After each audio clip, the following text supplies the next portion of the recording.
நான் சில விஷயங்களை உங்ககிட்ட பகிர்ந்துக்கணும்னு சொல்லிட்டு சொல்றேன். என்னப்பா?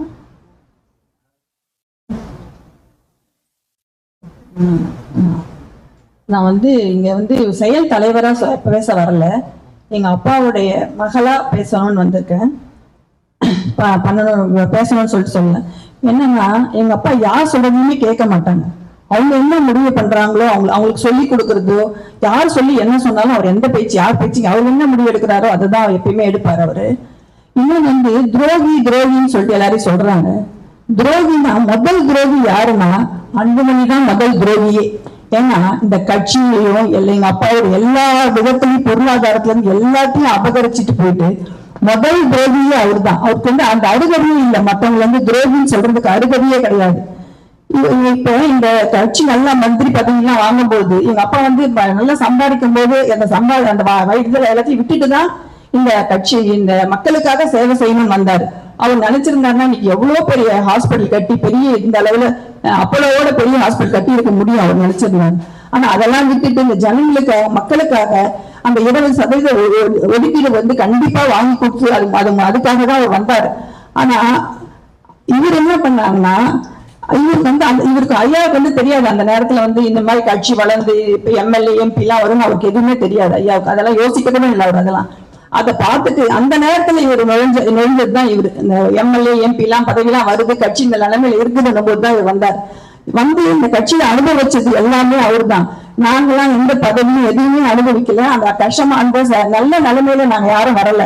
இவர் நல்லா இருந்தா போதும், ஐயாவும் அன்புமணி நல்லா இருந்தோம் அப்படிதான் நாங்கெல்லாம் நினைச்சிட்டு இருந்தோம். எங்களுக்கு இந்த அரசியல் ஆசைலாம் எதுவுமே கிடையாது.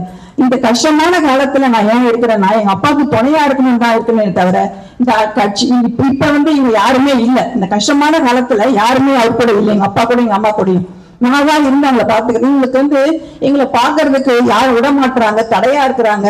அவர் ஜி.கே. மணி தான் தலைவர் தான் தடையா இருக்கிறாரு அப்படிலாம் சொல்றாங்க. இங்க அன்னைக்கு முன்னாடி பாத்துட்டு போனாரு எங்க அம்மாவை. அப்ப யார் தடையா இருந்தது? யாருமே தடையாவே இல்லை. அவர் மட்டும் நேரா தானே பாத்துட்டு போனாரு. அது மாதிரி பார்க்க வேண்டியது தானே இவருக்கு தடை யார் யாருமே தடை யாருமே இவங்க பாத்துக்கணும்னா யாருக்குமே தடையே இல்லை. நீங்க அதை அதெல்லாம் ஒரு பெரிய குற்றச்சாட்டை உட்கார்ந்துட்டு இந்த பசங்க குழந்தைங்க கூட யாருமே இதுக்கு ஒரு போன் பண்ணி அந்த பேரன் பேட்டிங்களை கூட கண்ணை காமிக்க மாட்டாங்க. எனக்கும் பேரன் பேட்டி தான். ஆனா என்கிட்டயே பார்க்க விட மாட்டாங்க, என் பிள்ளையே என்கிட்ட பேச விட மாட்டாங்க. அந்த மாதிரி இவங்க எல்லாம் கட்டுப்பாடா வச்சிருக்காங்க. நான் நிறைய சொல்லணும்னா எவ்வளவு சொல்லலாம், ஆனா குடும்பத்துக்குள்ள இதெல்லாம் சொல்லக்கூடாது சொல்லிட்டு எனக்கு முக்கியம் என்னன்னா எங்க அப்பாவையும் அம்மாவையும் நல்லா பார்த்து இந்த வயசுல அவங்கள பாத்துக்கணும். ஆனா என் தங்கச்சி கூட யாருமே இது வரைக்கும் 1 வருஷம் ஆகுது எங்க கிட்ட இருந்து ஒரு 10 நாள் தான் யாரும் இங்க பார்த்ததே இல்லை. இவங்க கிட்ட இருந்து பார்த்தோம் இல்லை, உடம்பு சரியில்லை. இந்த 2 வாட்டி ஆஸ்பத்திரியில இருந்தாங்க, அதுக்கும் வரல. 60வது கல்யாணம், அது பெரிய விஷயம். அவங்களுக்கு கல்யாணம் எங்க அப்பாவுக்கு எங்க அம்மாக்கு 60 வருஷம் ஆகுது. அதுக்கு கூட வரல. இவங்க ஒரு வாழ்க்கை சொல்றதுக்குன்னு வியாபாரம் வரல, அவருடைய பிறந்த நாளுக்கு வரல, எதுக்குமே வரல. ஒரு பொங்கல் எல்லாருமே இங்க எப்பவுமே திருவிழாவரத்துல ஒரு கோலாகலமா நடக்கும். அதுக்கு இவங்க தனியா கொண்டாடுறாங்க. இவங்க வயசானவங்க இவங்க இப்ப என்ன நடக்கும்னு யாருக்குமே தெரியாது. அன்னைக்கு திடீர்னு அன்னைக்கு மயக்கமாயி அந்த ஸ்டேஜ்ல இருந்தது யாருமே எதிர்பார்க்கல. நாங்க பிரச்சாரத்துக்கே போகக்கூடாதுன்னு சொல்லிட்டு இருந்தோம். ஆனா நான் பார்ப்பேன், ஜனங்களை பார்த்தாதான் எனக்கு ஒரு திருப்தி கிடைக்கும் தான் வந்தார் அன்னைக்கு. அந்த திடீர்னு அந்த மயக்கம் வந்த பிறகு அந்த ஆம்புலன்ஸ்ல நாங்க எல்லாருமே பயந்துட்டோம். அந்த சமயத்துல என்ன நடந்ததுன்னு என்னால ரொம்ப பயந்து நடுங்கிட்டோம். அவருக்கு அந்த ஆம்புலன்ஸ்ல கூட அவருக்கு நினைவே மயக்கத்துலதான் இருக்காரு. ஹாஸ்பிட்டலுக்கு போயிட்ட பிறகுதான் எங்க அம்மாவை பார்த்து எங்க அம்மா கிட்ட பேசணும்னு சொல்றாரு. அந்த சமயத்துல கொஞ்சம் நினைவு வந்த பிறகு அவருக்கு சுயநிலை வந்த பிறகு பேசணும்னு சொல்லும் போது அப்ப எங்க அம்மா கிட்ட நான் நல்லா இருக்கிறேன் நீ அழுவதுன்னு சொல்லிட்டு அந்த இதுல அழுகுறாரு. அவர் எங்க அம்மா கிட்ட அழுகுறாரு, நான் நல்லா இருக்கிறேன்னு சொல்லிட்டு அந்த எமோஷனல் அவருக்கு அந்த பயந்துட்டாங்க ரொம்ப. ஐயா ரொம்ப பயந்துட்டாங்க. அந்த மாதிரி இருக்கிற நிலைமையில பக்கத்துல ஒரு 20-30 கிலோமீட்டர் தான் இருக்கிறாங்க இவங்க எல்லாருமே தர்மபுரியில. அப்ப கூட பதறி அடிச்சுட்டு இவங்களுக்கு பாசமா அப்ப பாத்துருக்கலாம்ல. 30 கிலோமீட்டர் என்ன 1/2 மணி நேரம் ஆகுமா? அப்ப ஆடாட்டம் இந்த சதையாடுன்னு சொல்லுவாங்க. அப்ப கூட யாரும் பாக்கல. சரி, மறுநாள் கூட அந்த ஹாஸ்பிட்டல் பார்த்தா என்ன, அப்ப கூட யாரும் பார்க்கவே இல்லை.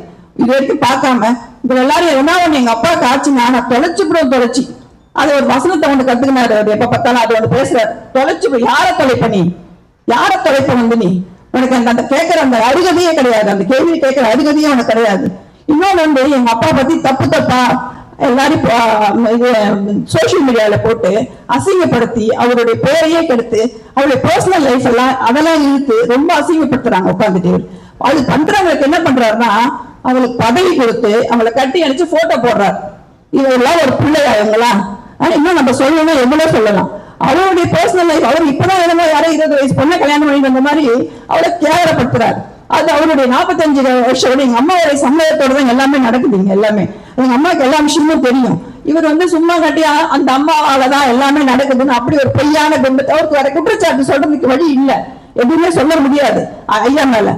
அதனால இதை சொல்லி கட்சிக்காரங்க மத்தியில எல்லாம் ஒரு தவறான ஒரு எண்ணத்தை உருவாக்கி, சரி எல்லா குடும்பத்திலும் எல்லாத்தையும் எல்லாமே தான் நடக்குது, எங்க நடக்காம இருக்குது, இதெல்லாம் ஒரு குற்றச்சாட்டா? இதெல்லாம் அவங்களுடைய பர்சனல் விஷயத்தெல்லாம் பேசுறதுக்கு யாருக்குமே தகுதி கிடையாது, ஒருத்தருக்குமே தகுதி கிடையாது அவங்களோட பர்சனல் விஷயத்த பேசுறது. அதை பொதுவெளியில கொண்டு ரொம்ப அசிங்கப்படுத்தி என்ன ஒரு அக்கா அன்பு பார்க்காம என்ன கேவலமா போடுறாங்க எல்லாமே. அந்த பதிவை போட சொல்றது இவங்க தான் போடுறாங்க. நான் அதை பத்திலாம் நான் கவலையே படல, என்ன வேணாலும் போட்டுக்கிட்டோம், எதை வேணாலும் போட்டு அதை பத்தி நான் கவலைப்படல. நான் இந்த பதவி பணம் இதுக்காகலாம் நாங்க யாருமே இல்லை. நாங்க எங்க அப்பா அம்மாவை பார்த்துக்கிறோம், அவங்க நல்லா இருக்கணும். இந்த வயசுல அவங்க 2 பேரும் சந்தோஷமா இருக்கணும். அதுதான் நம்ம கொடுக்க வேண்டியது, பெற்றோருக்கு நம்ம செய்ய வேண்டிய ஒரே கடமை. இந்த வயசுல அவங்க நல்லா பார்த்துக்கணும், சந்தோஷமா வச்சுக்கணும். ஆனா அதை செய்ய எல்லாத்தையும் அனுபவிச்சவங்களுக்கு அது செய்ய தெரியல அவங்களுக்கு. உட்கார்ந்து அவர் இந்த மன உளைச்சலுக்கு இந்த உடம்பு சரியில்லை காரணம்லாம் யாருன்னா ஒரே ஒரு ஆள் அன்புமணி மட்டும்தான், வேற யாருமே கிடையாது. ஏன்னா அவருக்கு ஒரு நாள் அந்த மன உளைச்சல் ராத்திரி 2 மணிக்கு 12 மணிக்கு 1 மணிக்கு எழுந்து உட்கார்ந்துட்டு இன்னும் நம்ம கிட்ட எல்லாத்தையும் இந்த மாதிரி பண்ணிட்டானேன்னு அதை நினைச்சு அவர் அந்த கஷ்டப்படுறது எனக்கு எல்லாருக்குமே தெரியும். எல்லாருமே கூப்பிட்டு கேட்டு பாருங்க, எல்லாருமே சொல்லுவாங்க அவருடைய கஷ்டத்தை. அதனால அந்த உடல்நிலைக்கு காரணமே அதுதானே தவிர மத்தவங்க யாரையும் அவருக்கு என்ன நினைக்கிறாருன்னா தனிமைப்படுத்திட்டு இந்த கேட்டை இழுத்து மூடிட்டு அவர் உள்ள உட்கார வைக்கணும்னா அவங்க பிளான் பண்ணாங்க. அவங்க இப்ப பண்ணல இந்த பிளான் எல்லாம், அவங்க 10 வருஷமா இந்த பிளான் பண்ணியிருக்காங்க. அது எங்களுக்கு யாருக்கும் தெரியல, நாங்களும் எல்லாம் கூட தான் இருக்கிறோம், நமக்கு தெரியல இவங்க பிளான் பண்ணதெல்லாம். ஆனா இப்பதான் தெரியுது அவங்க 10 வருஷமா இந்த பிளான் பண்ணி இந்த கட்சியை பிடிங்கி. ஏன்னா இப்ப இவரு நம்ம தலைவர் அவர் நம்ம பிள்ளை கூட அவரு சிஎம் இருந்தாரு, அவர் பொறுமையா இருக்கு இல்லையா, அதுக்கப்புறம் தான் அவர் எல்லாமே வந்தாரு. அந்த மாதிரி பொறுமையா இருந்தா என்ன போயிட இந்த கட்சி யார் எடுத்துட்டு போறாங்க? ஏன் எங்க அப்பாவுக்கு அப்புறம் இவரு தான் எல்லாருமே கட்சிக்காரங்க, இவரு தான் அடுத்தது. எங்க அப்பாவே இவர் தான் சின்ன ஐயா எல்லாருக்கும் சொல்லி வச்சு இவர் தான் எல்லாரும் இன்ட்ரடியூஸ் பண்றாரு. வேற யாருமே போட்டியா இவங்களுக்கு யார் வர போறாங்க? அது எல்லாத்தையுமே விட்டுட்டு அதுங்காட்டி இவங்களுக்கு என்ன அவசரம்? அவர் நல்லா இருக்கும் போது இவங்களுக்கு என்ன அவ்வளவு அவசரம் உங்களுக்கு?